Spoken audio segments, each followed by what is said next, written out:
Hello, BookTube. I've got an association of odds and ends for you here. Some mail, some new arrivals, that sort of thing. I want to point out for the background here in the little book room, a number of you emailed me yesterday and said, it's great to see all the books, but we can't help but notice that a lot of them are different from what they were just a few months ago when you did a library tour of your little book room. Yes, this is true. There have been a huge number of changes here. The library tour that I started is completely invalid now. But we've got a box, a magazine, a book. We've got a bunch of things to do. We're on a bright, sunny day, just a gorgeous day. It isn't going to top 65 degrees Fahrenheit. It's cool in the shade. At the end of June, it's cool in the shade. You can notice the difference. No chance of overheating a little dog when we're out and about. This weather is supposed to change. A storm system is pushing hot, humid air ahead of it, then days of rain. I thought that was supposed to be... Actually, let's do Blob Watch, shall we? Let's check our weather app and see where we are. Okay, that is our weather app. As you can see, that blob is closer to me than it was. It's very much there. There I am up here. New Hampshire and Connecticut hogging all the limelight here, but the state that matters most in the whole country is right there. That's that rectangle. And this blob is a lot closer than it was. So what is this going to mean? Right? Is this real high intensity stuff going to stay along the coast, in which case I will get hammered? Or is it going to fritter up? It looks like there's a little frittering happening here. This is the mess that just cleared out of Georgia. So it's headed this way. It's closer than it was the last time we did Blob Watch. So that is coming. There's nothing that's going to get in its way. Unless it goes offshore, I can't imagine that happening. So I took advantage of today. The Bean and I took advantage of today. Went out quite a bit, and we're going to go out quite a bit. Anytime she wants to. I'm resisting the urge to sort of want her to. Because she is slowing down just a bit. Just a tiny bit. She's still in the prime of her health. But she doesn't always want to go out for long walks the way she used to. So if I want to, if I've wrapped up something, and I'm ready to move on to some other thing, well, then, I might want to go for a walk to stretch legs. And if she doesn't want to do that, then we don't do it. So, but it's so beautiful. I don't know if this is the calm before the storm. I don't know. That blob has to get here. It can't just disappear. But we shall see. Let's look at these odds and ends here. We have, for instance, a periodical, the New Yorker, which starts with a lovely cover of ladybugs. That is just absolutely delightful. And it ends with a full-page ad for an Hermès wristwatch that costs $50,000. That wristwatch will cost you $50,000. So more money than 90% of America makes in a year spent on a wristwatch that's made by slave labor in China. But this article, this issue had some really good stuff in it. There was for instance, a theater roundup by Helen Shaw. There's a new Guys and Dolls on stage, I think in Broadway. Oh no, in London. Which is really, that really calls to me. I've seen a couple of revivals of Guys and Dolls on Broadway. And the article is referred to as a roundup of 3 pieces: Operation Mincemeat, Guys and Dolls, and The Motive and the Cue. But there's a 4th play that is mentioned and somewhat dismissively, downrated here, and that is a stage version of Brokeback Mountain with Lucas Hedges in the Heath Ledger role, which would be pretty interesting to watch, but I'll never get the chance. Then Catherine Schultz does a review of that book that we saw in one of my forthcoming books videos, The Art Thief, about the art of the art theft. But the thing that really caught my eye was at the beginning of the issue. There are short, what I would call op-eds, at the beginning of every issue of the New Yorker. And there's one here about Robert Kennedy Jr., had a million emails from people, those of you wanting to know what I think of Robert Kennedy Jr. And this thing goes on and on about how he's finding his voice in the podcast arena, that if crackpots like Joe Rogan can call him on and give him an uninterrupted hour, that will help his campaign. His campaign is doing oddly, anomalously well. There are podcasters and there are podcasters. There are political commentators who are pointing out what is fairly obvious about Robert Kennedy Jr., which is that he is a cutout. He's a stalking horse put forward by moneyed interests wanting to take down Joe Biden's campaign. He's neither a Republican nor a Democrat. He's, in fact, insane. Deeply, deeply insane. And is being propped up in order to make trouble. In order to make trouble in the campaign. And ordinarily you might say, well, that's just politics. You know, politics is a bare-knuckle sport. But the trouble that's being done here is to make trouble for the alternative to an authoritarian takeover of the country. So I don't take it lightly anymore. Once upon a time, I was perfectly willing to look at campaign season, even prolonged campaign season antics like this, and say, well, yeah, it's rotten that there are a whole bunch of people involved in this that can't act honorably, but it's just campaign antics. That's all it is. But if it works this time around, since the United States has not seen fit to incarcerate Donald Trump or execute him against a brick wall for orchestrating for a year, not just one morning, for a year, orchestrating a methodical, violent overthrow of the United States government in which his vice president would be executed, any lawmakers that don't cooperate would be executed, and he would be installed extra legally as a dictator, presumably for the rest of his life. Donald Trump should not be a free man. There is no question that he did that. I know it's been 3 years. 3 years of the Department of Justice sort of investigating what could possibly have happened here. He did it in front of the whole world. I had friends of mine in Japan emailing me in real time saying, wow, a guy's trying to take over your country. There's no doubt whatsoever. He did it on camera, live, in front of the whole world. He shouldn't be a free man. I don't think he should be a living man. He's committed high treason against the United States government, the worst kind of treason, the worst example of treason that has ever existed by a wide mile in American history. The idea that he's being allowed to run for president again. To run? What does that even mean? He doesn't believe in elections. He thought even the one he won was rigged. He doesn't believe in votes. He thinks they can be tallied wrong. He thinks that he can steal them. He thinks that he can pressure people into manufacturing them. And he doesn't believe in the peaceful transfer of power. So what does that mean? He's going to win the presidency and then there'll be a peaceful transfer of power from Joe Biden to Donald Trump? He doesn't believe in the peaceful transfer of power. He's taking power. No intention of giving it back. He's already said that. He's going to staff the military, the government, everything with loyalists, with Trump cult members. That's the alternative. If these weird antics, these weird backroom political manipulation, Roger Stone games, if they work, that's what they get. They get a Donald Trump dictatorship.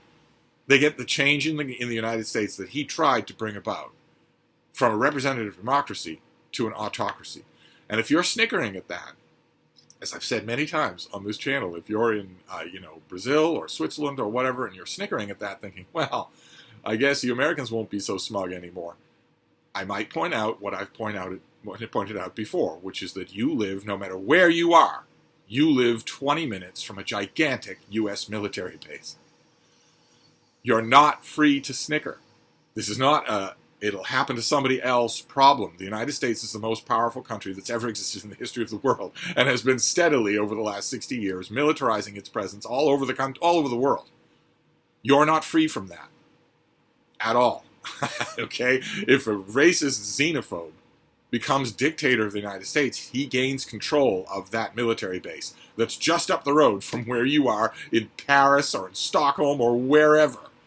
He gains control of that base. And if there isn't checks and balances anymore, keep in mind that's the difference between a representative democracy and an autocracy is checks and balances. If there aren't any checks and balances anymore and he decides that where you are in Kenya, he likes the look of a gold mine that you have, he'll take your country.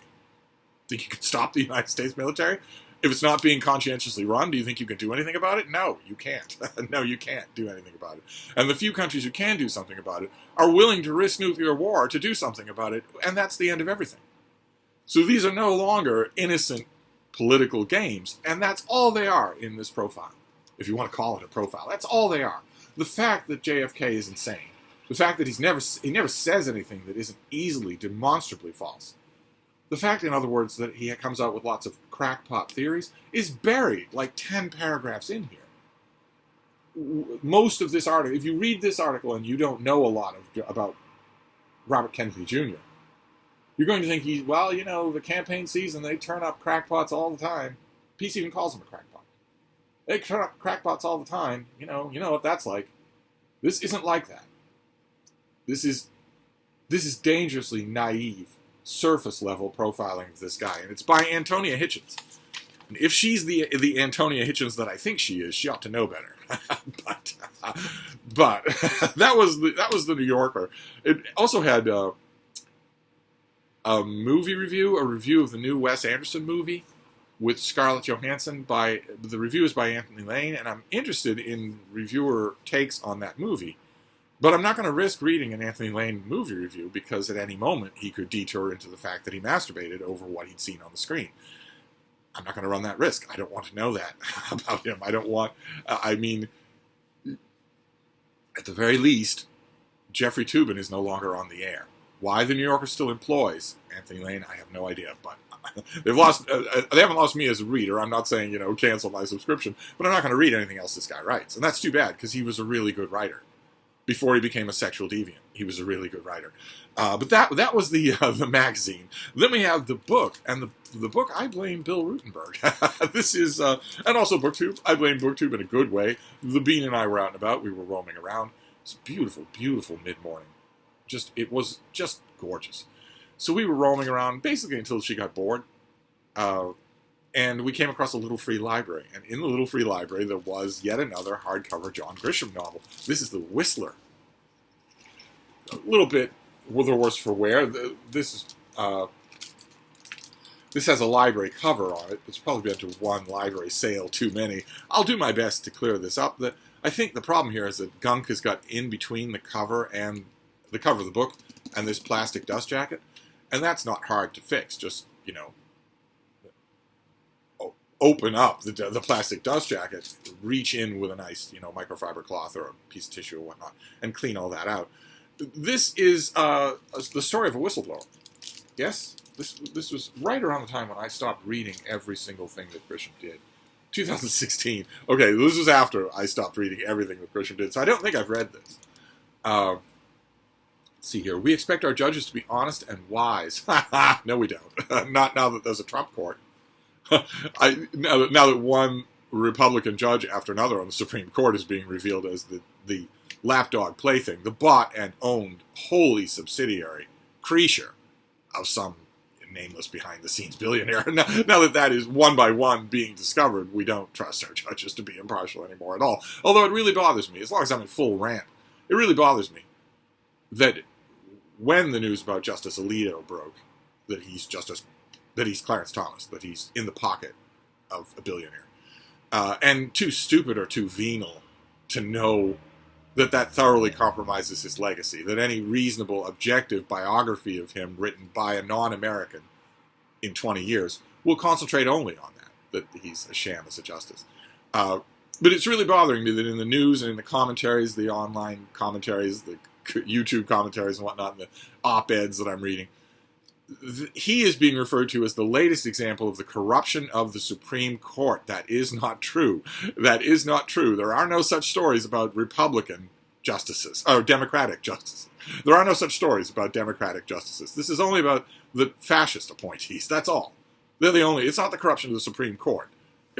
But anyway, their integrity and impartiality are bedrock of the entire judicial system. Judge Alito refused to recuse himself on dozens of cases that came before the Supreme Court that involved the benefactor who was giving him gigantically expensive gifts that he did not disclose on his financial disclosure forms. He is as corrupt gets. He is not impartial. He was ruling in favor of his friend because his friend had bought his opinions. His friend had bought the Supreme Court justice. We trust them to ensure fair trials, to protect the rights of all litigants, to punish those who do wrong, and to oversee the order. Okay, all right, fine. But what happens when a judge bends the law or takes a bribe? It's rare, but it happens. It isn't rare. It's the conservative supermajority on the Trump court. Uh, Lacey Stoltz is an investigator for the Florida Board of Judicial Conduct. She is a lawyer, not a cop, and it is her job to respond to complaints dealing with judicial misconduct. After 9 years with the board, she knows that most problems are caused by incompetence, not corruption. Not anymore. Not anymore. It's incompetence if you put this on your financial disclosure form and then some reporter says, hey, that doesn't seem right. This guy has business in front of your court. If you leave it off your financial disclosure form, or if, let's say, hypothetically, you refuse to file a financial disclosure form at all, because you know that it's a checkerboard of corruption, that's not incompetence anymore. That's evil. Let's see. I wonder if I'll even get through this description. It's a hot button issue. That's why I grabbed this, because if I haven't read this, I'm going to want to. But a corruption case eventually crosses her desk. A previously disbarred lawyer is back in business with a new identity. He now goes by the name Greg Myers, and he claims to know of a Florida judge who has stolen more money than all the other crooked judges combined. And not just crooked judges in Florida, all judges from all states throughout U.S. history. What's the source of the ill-gotten gains? It seems the judge is secretly involved in the construction of a large casino on Native American land. The Coast Mafia financed the casino and is now helping itself to a sizable skim off each month's cash. The judge is getting a cut and looking the other way. It's a sweet deal. Everyone is making money. But there's a whistleblower who's willing to come forward and name names. And I grabbed this for 3 reasons. One is obviously that it's topical, because yet another Republican justice has been revealed in the news as being unbelievably corrupt. The Supreme Court is unbelievably corrupt.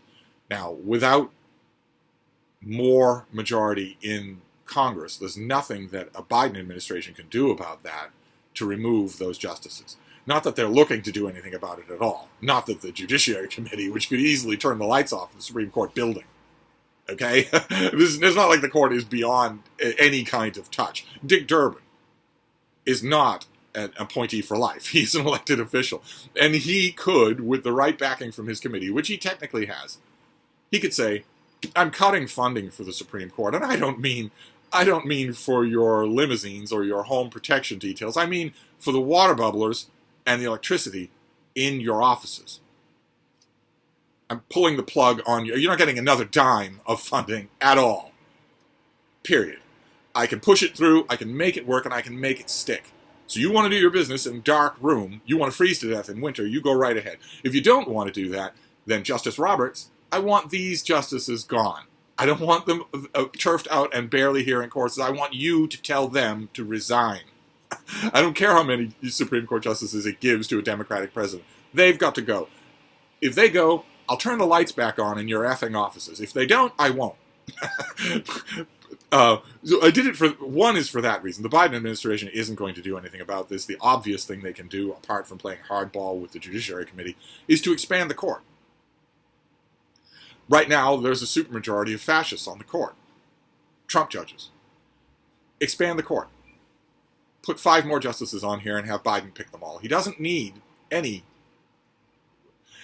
The mechanism by which he can do that is murky.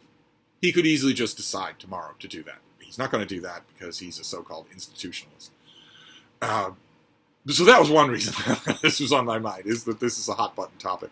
Another reason this is on my mind is whistleblowing. Because just a couple of days ago, I read a great book, believe it or not, on whistleblowing. You'd think that a book that's all about that, it wasn't a social history, it was a guidebook to how you be a whistleblower. What the law is, what you should do, what you should pay attention to. All the ins and outs, ever since Dodd-Frank. It was amazing. I went into it thinking, I was commissioned to review it. I went into it thinking, okay, well, this isn't going to be interesting. No matter what it is, I'm not in a position to be a whistleblower. I don't know anyone who is. This is just going to be a lot of legal jargon. And instead, it was fascinating from start to finish. Granted, it started with Samuel Adams, so that wasn't hard, because he's right up there on the wall. But even so, it held my interest right to the end. I should tell you, since I'm rambling, this is just a completely formless video, I should tell you what that was. What was that book? Am I going to know? Oh, I don't think I am. I think it's on this machine. Oh, crap. I don't think I'm going to be able to tell you. I should, I should try to, let me see if I can find it. There can't be that many on Amazon. It was on my, it was an ebook. It was on my queue, and I don't think it's around anymore. Let's see here. It was something like I almost remember the name of it, like a guide to rules for whistleblowers, a handbook for doing what's right by Stephen Cohn, Kohn. Rules for whistleblowers. What a book! What an amazing book! I swear I would never have thought that it would be of interest to me, and it also taught me a lot. I had no idea. For instance, I had no idea that whistleblowers are legally entitled to a large amount, a significant proportion of the finances that they help the law to recoup from their corrupt bosses. I had no idea that you could retire early and live off the proceeds money from being a whistleblower. And yet there's strict oversight.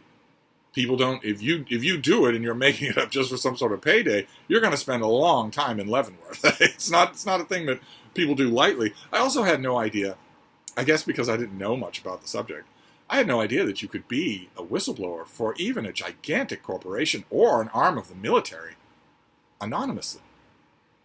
That I always assumed that you would be a whistleblower in an Edward Snowden type way, that everyone would know you did it, and your employer, the first thing they would do before they go after you legally would be to fire you. But you can be a whistleblower feeding all the information that's necessary to convict your bosses without your bosses ever knowing that it's you. That book was terrific. That Cohn book was terrific. So that was another reason why I grabbed this thing, because I'm now interested in whistleblowing. And the third reason was the best reason of all, which is BookTube. This little corner of BookTube, where we watch, here at least in this neighborhood of BookTube, I think most of us watch channels for the BookTuber. Not the kinds of things that they're holding up, not the kinds of things that they read, not even the kinds of opinions that they have.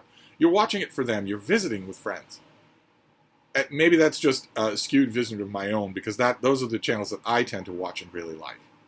Are the ones that don't have a program. They're not trying to sell me something. They're not being fake. When it comes to booktubers like that, you're just visiting with them. And that gives them an enormous, for me anyway, that gives them an enormous amount of power over the way I think about things. Because I can't dismiss them as just a demographic quirk anymore if it's a person. Right? I mean, I remember years ago when I first encountered, for instance, Mark Richardson used to have a BookTube channel. I encountered his channel, and he mentioned in one video, I was looking at his vast library tour, and I was thinking, all right, well, this guy's a library director of a small library in Vermont. He's got the biggest personal library I've seen in years. He's obviously read a lot of it, and read a lot of other things, too. And he mentioned offhand, he wasn't preaching about it, he just mentioned offhand that he really likes Clive Cussler. Clive Cussler's novels, which for years I had been dismissing as very boring Robert Ludlum-style men's adventure novels. But if you're in a position where someone is giving you, doing you the honor of telling you the whole outline of what they read and what they think, and you're after many videos, you're thinking, well, okay, I can't dismiss this person. They're not a demographic quirk, and they're not a moron. Well, then you're going to start to think different when they mention things they really like, even if you feel sure of it. Even if you feel sure of your own reactions to them. Bill Rutenberg loves John Grisham. Big fan of John Grisham's novels. He's not a naive fan at all. He's no more willing to say that Grisham has never done anything wrong than, for instance, Mark Richardson was to say that Ludlum had never done anything wrong. He knows there are good Grisham novels and bad ones. And that was enough for me, especially since it was free. So I grabbed it out of the little free library. I will clean it up. I will go inside this plastic and get all that gunk out of there and give this a read, now that I am an expert on whistleblowing. And then the final thing here, you never thought this video was going to come to an end, is a box. And the box is, technically it would be a violation of rule number 1. Rule number 1 on this channel is don't send me books. I know I'm surrounded by books. I know I talk about books all the time, but I know what I want. The chances of you getting me something that I want that I don't already have are infinitesimally small. But there is a loophole to rule number 1, and that's to contact me ahead of time. And, show me pictures of what you're talking about. Tell me what you're talking about and ask if I want it. Even in a circumstance like that, even if I do want it, I'm almost certainly going to say, well, you really shouldn't go to the bother. You've got to box it up. You've got to bring it to a post office and wait in line. You've got to pay the postage, all to send books to someone who obviously has a lot of books. But some of you are just so nice that you insist. Keep in mind, those demurals don't count with sending me tech. You can send me all the tech you want. The only yardstick that I put for sending me tech, the tech that is in a cabinet somewhere right now that you don't ever use, and you're never going to use it again. Why have it sit there when you could send it to me and I will squeal with joy over it? The only yardstick there is that the tech has to work. And I don't mean just that it can't be faulty, that it can't not power up. I mean, it's got to be able to do the bare minimum of what I need tech to do. Like one of you, I think last year or the year before that, sent me a first-generation iPad in a case. And it's in mint condition. It's a perfect thing. But it doesn't do anything anymore. It can't do anything anymore. It can't contact Wi-Fi unless it's right on top of my modem. It doesn't have the bandwidth, the internal storage to download anything at all. Can't do mail. Can't even sideload an ebook. So the only way that I could make that product of any use to me would be if I fully jailbroke it. And I guess I could do that, but that's a big rigmarole, and it's a little bit above my tech knowledge pay grade. So that's the sort of thing, that's the sort of sending me tech that really is a waste of both our times. But a normal functioning thing, don't even hesitate. You don't need to send me pictures. Don't even hesitate. Even if it's a functioning thing that turns on and works, seems to connect to Wi-Fi and whatnot, but you think it's a little dodgy, you should still send it. If you're not going to use it, you should still send it, because I'm pretty good at tinkering around with tech like this, and it might seem dodgy to you, and I might get it to work. I've domesticated many items here. But in this particular case, the sender contacted me ahead of time and asked if he could send me books. And I said yes, and here they are. They got here nice and fast. So let's see what we have here. I'll just tear this open. I know already what's in here, but I've never actually held them in my hand. And one of them is new to me. So let's... Yeah, okay, the thing right on top is new to me. I recently read a Western by, who were they again? Bodie and Brock Thone. I read a Western novel of theirs, The Year of the Grizzly, and I thought it was really, really good. I really enjoyed it. But they rang a bell for me. Their names rang a bell because, and I thought it was, didn't they write lots and lots of religious fiction? And a lot of you contacted me and said, yes, they did. And that a lot of you have older relatives who really love these two, really love their books. I can kind of see why. But one of you sent me, the sender of this package sent me some of their explicitly religious fiction. Get the little schmutz off the cover here. This is called First Light.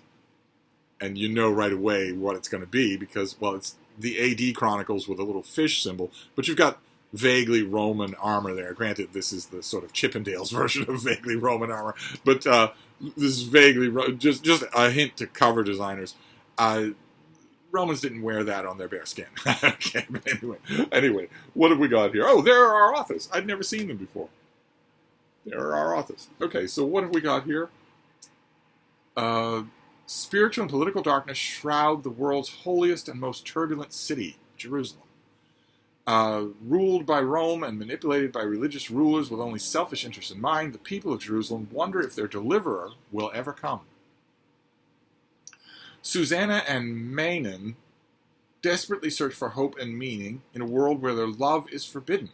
Others pray and wait for light and the true light of the Messiah to dawn. Peniel the beggar, Marcus the Roman centurion, Zadok the chief priest, the chief shepherd of Israel, and his 3 adopted orphan boys all long for visions of hope. Now a healer named Yeshua walks the streets of Jerusalem. Is he the true Messiah, or only another impostor like so many before him? Well, it would depend on which Yeshua, right? There are many in the historical record. Many of them were miracle healers. Many of them walked the streets of Jerusalem. Many of them were crucified. Many of them were killed or speared or executed by the Romans. There's folklore for a whole bunch of them. So it has to depend on which one. But I bet I know which one the authors have in mind. So I now have an example. Of their historical fiction, their religious fiction, to really refresh my memory. I don't remember ever reading this, but I think I did read one piece of their religious fiction. It'll come to me. But then the rest are John Varley. I mentioned the other day Mammoth by John Varley, a science fiction novel in which a perfectly preserved mammoth carcass is found with a body next to it that has a wristwatch. very timeline type thing. And I mentioned that I once upon a time had the trade paperback box set of Varley's great epic science fiction trilogy.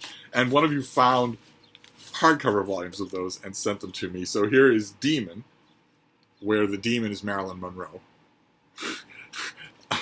where the cover illustrator, I almost don't want to name them, Steve Ferris, must have thought, well, I need to draw a pretty woman, and there's this obscure actress, so I'll just use her as a model. No one will know. So there's that. Then there's Titan in this hardcover, and Bear is our author in much, much younger days. And finally, Wizard. And Wizard, this volume of Wizard looks exactly, it's a hardcover, but it looks exactly like the trade paperbacks did of all three that I had. So now I have these. Now I have this trilogy again. So that was the mail. It was fully sanctioned mail. I got the trilogy by John Varley, and I got First Light. A little first century AD historical fiction.